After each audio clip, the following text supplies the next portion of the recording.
for sale, but we spent a lot of money. We had originally budgeted $250,000. At this point in time, we spent foundation, framing, demo, soft cost.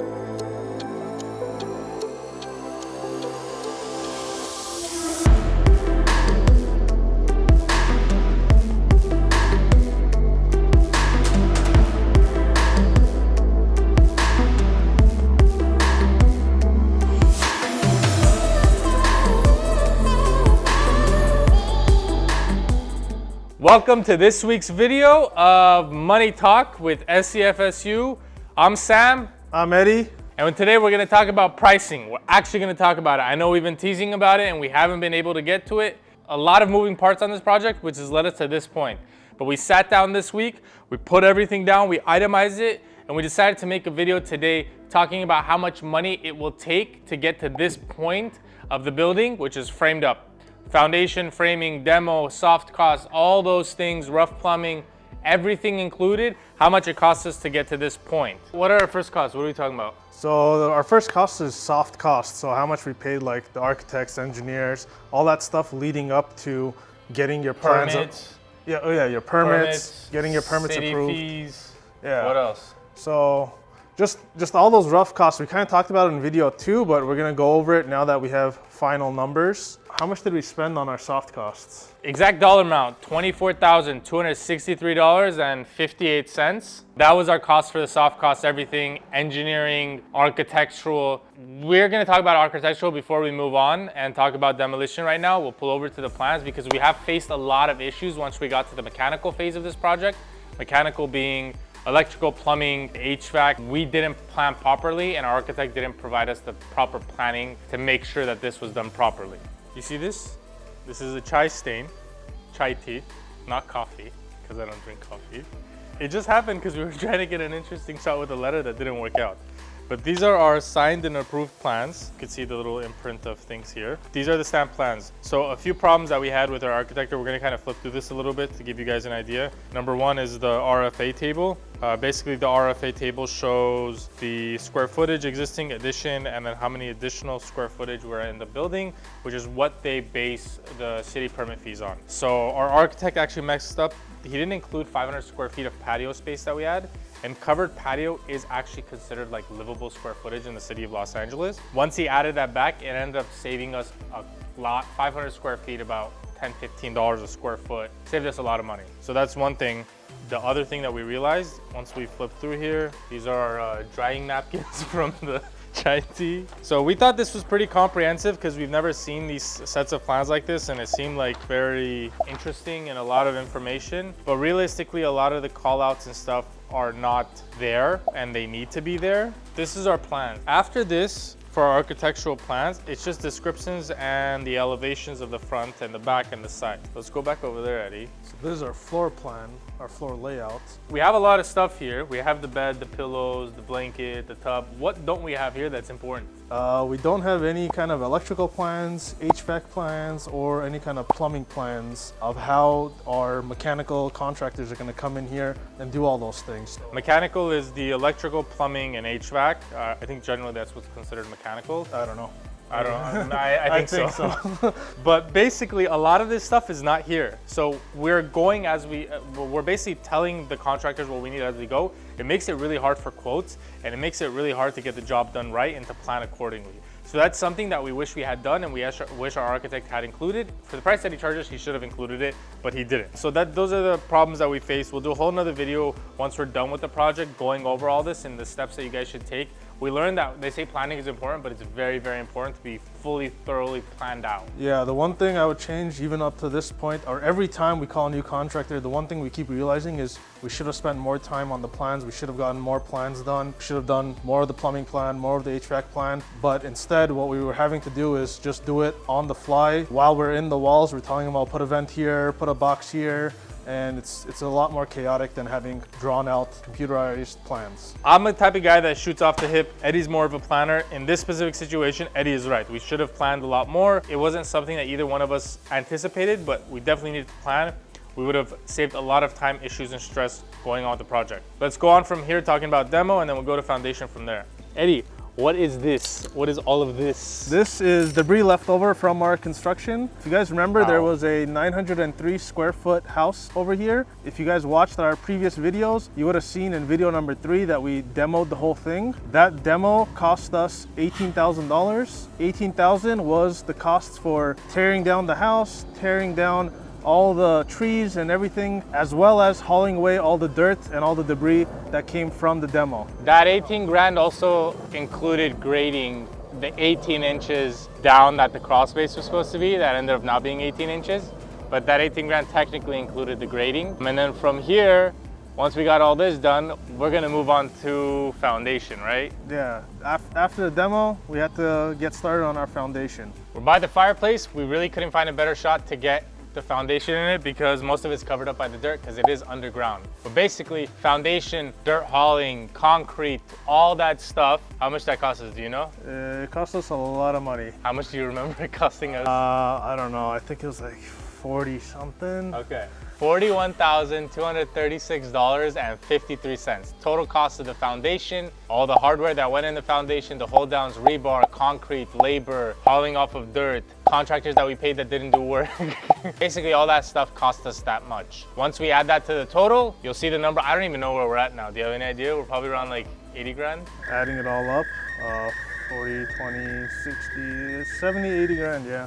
Basically, imagine that you're at 80 grand and all you have is some concrete. It's crazy how these numbers quickly add up. Obviously, inflated price in the last couple of months has affected this job site. I don't know if this is gonna stick around or I don't know if it's going to go back down, but I think it's gonna stick around. So after the foundation was set, what we did is we set the floor joist and then went the insulation and then the rest of the framing. So let's talk about insulation before we talk about the framing because we just have one big number for framing. So after we got the foundation in, put in the floor joists, we called the plumbers out here and they started putting in the plumbing underneath in the crawl space. That cost us about 10 grand to have them come out and do all that crawl space plumbing, the drains, the water lines, all running from underneath the house. 10 grand, we're including everything that also comes up, right? So vents going up through the roof and all that, because that's part of framing process or framing out the house. We have to do that. So we're basically including all of that in this cost. You guys saw that when we talked about the plumbing in its entirety is gonna cost us $40,000. We obviously segment the payments in different ways and deal with the contractors in different aspects to make sure that we have holdbacks on the end to make sure they do the project right. And if there's mistakes that they made, that they fix it. So we'll do a whole nother video about that once the project is fully complete and we have a little bit more knowledge. Because right now we'd be giving you half information. Yeah, we don't know. Why are you holding that pink mouse? This is insulation. This is the reason. I think our insulation was actually white on the floor joist, not pink. This is from the HVAC people. That is the reason that I fell through the floor joist and hit my head really bad.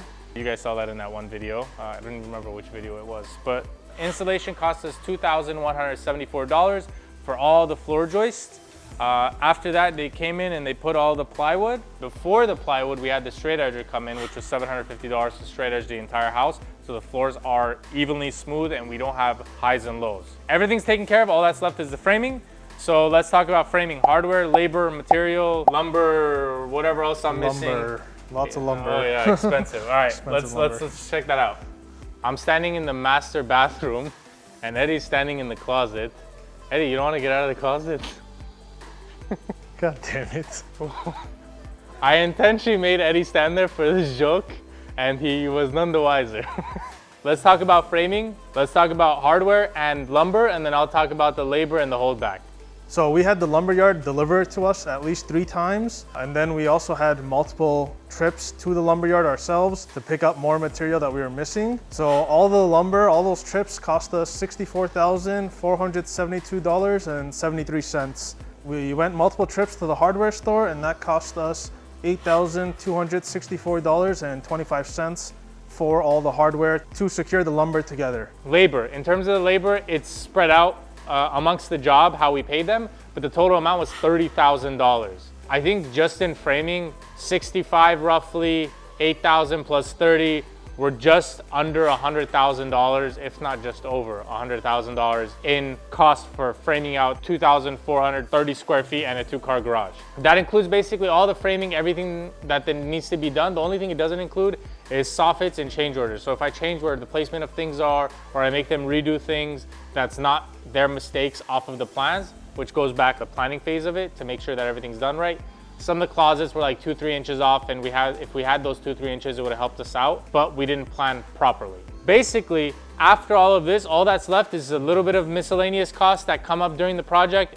Eddie does a lot of runs to Home Depot and Reno and Lowe's and I don't know what other stores. I just see the credit card statements come in and a lot of money is being spent. Let's talk about the miscellaneous costs and the total that we spent to get this house framed up, rough plumbing, and everything else that you guys see here today. So let's talk about some of the miscellaneous costs that we had. I had a lot of trips to Home Depot. I've talked about that in the past. Encompassing all of that, it's hard to track every single dollar spent at Home Depot to what part of the project it went to. So I just lumped it all together into one number. I totaled all that up from our credit card statements and we spent $1,080.18 on a bunch of miscellaneous trips to Home Depot. That's all I called it. I just grouped all the Home Depot trips that I didn't know what it was for and called it miscellaneous costs. And all of it's like $20, $30. So going through all those receipts and separating it is just kind of, it's very meticulous. And I think in the big scope of things, it's not gonna make much of a difference. The other thing that I was more on board with or aware about going on was the miscellaneous labor. So moving dirt around, cleaning the job site, hauling off trash, that came out to $2,092 to encompass all of that labor and extra stuff that we had to do around here to get it to this point now. All right, guys, that brings us to this point now where we have the entire house framed out, nice and big and massive, huge. Ready for sale, right? No, we're not ready for sale, but we spent a lot of money. We had originally budgeted $250,000. At this point in time, we spent $202,333.27. 202,333.27. That's our total cost. Every project's gonna be different. This is 2,430 square feet with a 2-car garage, raised foundation, slab on grade for the garage. This can give you a rough idea of how much it'll cost you to build a house like this. As a first timer that maybe doesn't know a lot of things, where could we have saved money? Obviously in a lot of spaces.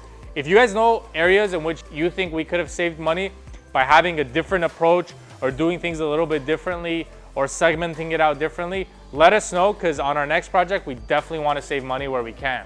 Spending 200 grand and not having a house, not having walls closed in is kind of sad to look at. It's crazy. It's kind of crazy, yeah. But we're really happy with the way it did turn out. You're standing here, it's a pretty big open space, which is what we were going for.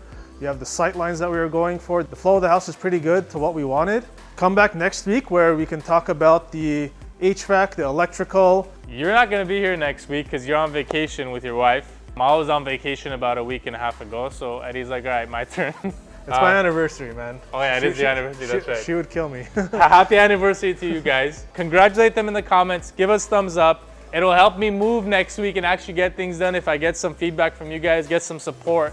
We really do appreciate it. Next week, plumbing, electrical, HVAC. Oh, let's talk about framing and how it can differentiate for you guys. So, big open spaces, big headers, beams, all those things add cost and adds to labor. One of the things we realize, our open space here is 20 feet, vaulted ceilings. We have 26-foot rafters. Anything over 20 feet ends up costing you more money. Once we're done with this project, when we have more information, we'll do a whole video segment by segment on where we could have saved money on the planning phase, how we could have avoided a lot of the costs. We'll see you guys in next week's video. Subscribe, notification bell, thumbs up. Go to our Instagram, we started posting there. You'll be more on track. Some of these videos are backdated about a week because it takes time for us to shoot it, edit it, get it up to you guys in the quality that we want. But on our Instagram story, now we're posting updates so you guys can follow along, ask questions, maybe we'll do some giveaways. I think we should get some SCFSU merch. I like a polo shirt, to be honest with you. I like wearing polo You shirts. definitely wear a lot of polo shirts. I love polo shirts. I like t-shirts. We'll see you guys next week. Thanks for watching this video. Hopefully, we're gonna stay on this track and keep the numbers going for you guys. It's really, really hard since we have a lot of moving parts and don't know what we're doing.